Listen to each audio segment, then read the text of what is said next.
Finally મિત્રો આપણે છીએ પીપળી ધામમાં અને બતાવીશું તમને આપણે આજની આગળની સફર. તો આ છે મિત્રો બાબા બાળીનાથનો ધૂણો.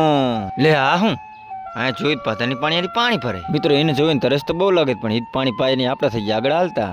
તો આ છે મિત્રો એક માતાજીનું મંદિર અને મંદિરની પાછળ બેઠા છે દાદા ને દાદા હનુમાન દાદા. તો મિત્રો આપણે કરી લઈશું હનુમાન દાદાના દર્શન ને આપણે થઈ જઈશું રફુ ચક્કર. તો દોસ્તો આપણે પહોંચી જઈએ હવે સવા ભગતની સમાધિ. તો મિત્રો આપણી પાછળ હતા રાધા ને કૃષ્ણ, તો આપણે કરી લઈશું દર્શન. તો આ છે મિત્રો પીપળીના બળદેવદાસજી મહારાજ અને સવારામ સાહેબની ફૂલ સમાધિ. તો આ છે મિત્રો નકલક આશ્રમ. તો મિત્રો અહીંયા મંદિરમાં એક સરસ મજાના નાનકડા એવા સફેદ ઘોડાની મૂર્તિ લગાવવામાં આવી છે.